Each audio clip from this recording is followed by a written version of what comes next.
Welcome to KeyboardBlues.com. This is Chapter 8 from Blues for Piano and Keyboard.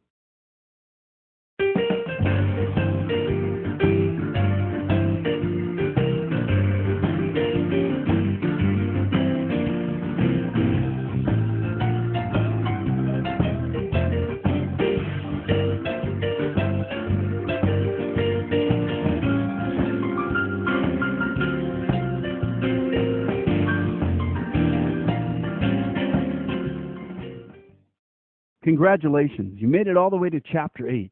You must be very interested in learning to play the blues. Now back in Chapter 6, I taught you something called a static riff. It sounded like this. Now if that seems familiar to you, let's go on. If not, go back and check out Chapter 6, because we're going to build on that today.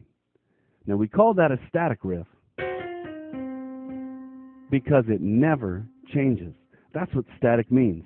Like static on the radio, the static never changes. You only hear that if you fall asleep in front of the radio and wake up at 2 in the morning and you hear that static. Now this static riff, it's played by the right hand in the same exact spot every time, while the left hand plays different chords.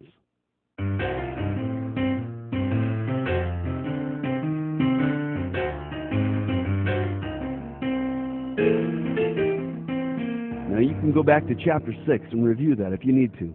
But today, I want to show you something different about that static riff that I kept teasing you about in Chapter 6. Remember at the end of the blues, I would always play these long bluesy phrases?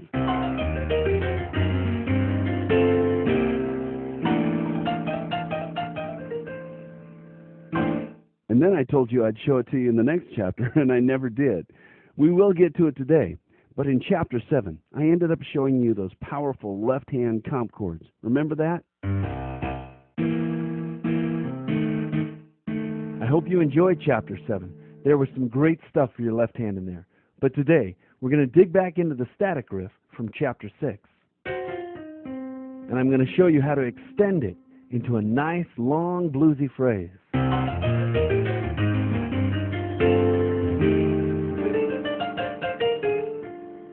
Now that long extended version of the static riff might sound really complicated to play, but let me blow your mind.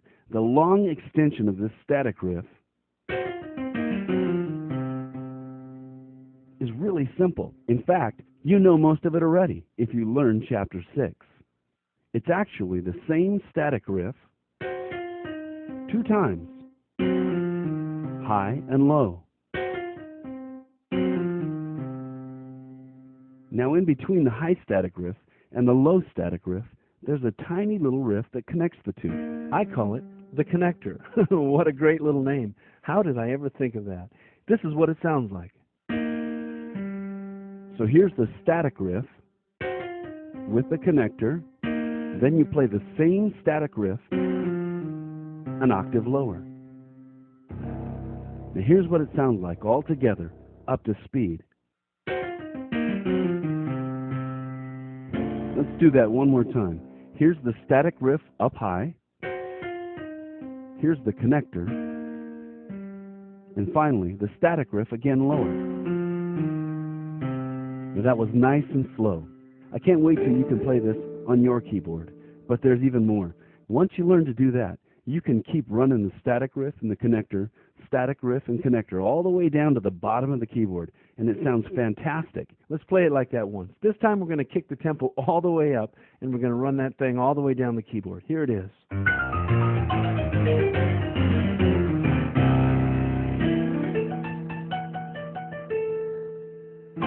Now I know that may be a little over the top to make that riff roll all the way down the keyboard. A little flashy, a little dramatic. But every musician's got to have a few tricks in the bag, right? I mean, drummers can twirl their sticks. So keyboard players, when they do, roll this baby all the way down the keyboard, and then look at the drummer and say, hey, you're not so tough.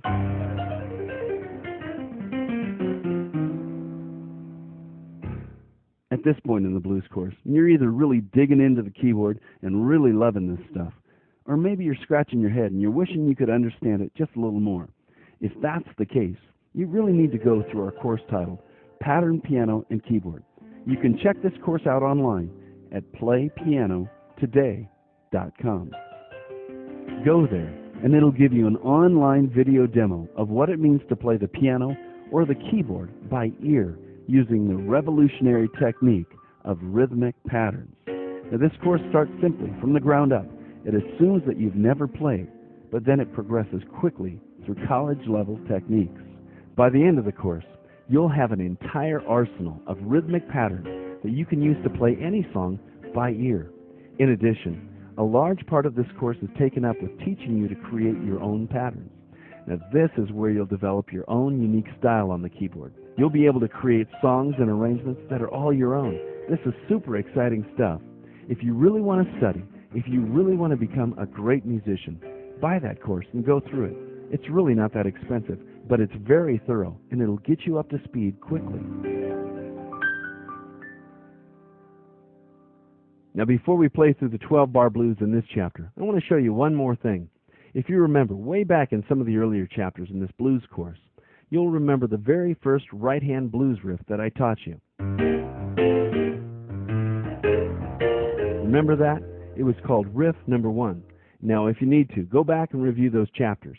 The reason that I'm bringing it up is because we're going to use it when we play through the 12-bar blues in just a minute. But I'm going to use it a little differently than we learned it. I'm going to play it up really high and twice in a row, like this. The thing that will really change the riff character this time is that I won't play it on the same beat that I did when we first learned it. What I mean is this. When we learned riff number 1 for the first time, I always started playing it on the first beat of each measure. 1, 2, 3, 4, 1.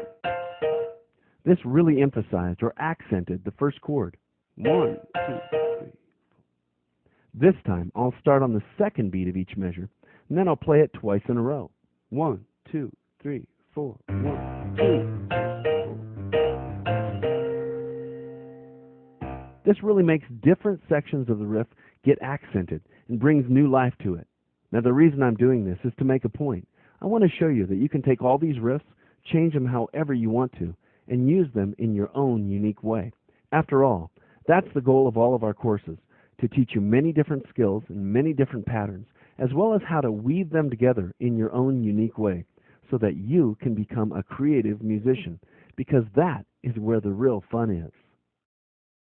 All right, you know a whole lot of stuff by now, but did you know there's really an infinite number of ways that you can put it all together?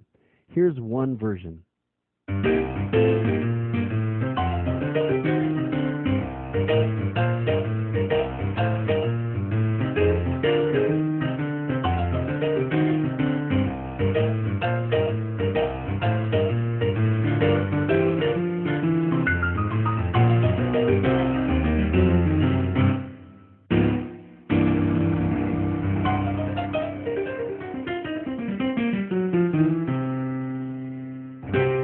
Well, now there is a whole lot of notes that you just learned off of keyboardblues.com.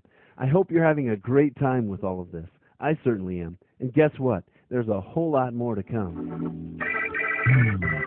In this website, there's a wealth of online piano and keyboard lessons that you can dig into right away, including this lesson. Before you leave this site, though, would you do us a favor? If these lessons are valuable to you and you'd like to see more, would you just take a minute and leave a comment on the site that you're on right now? Or you can simply rate the video. Either way, it really helps us and enables us to post lessons just like this one, free of charge. Thanks.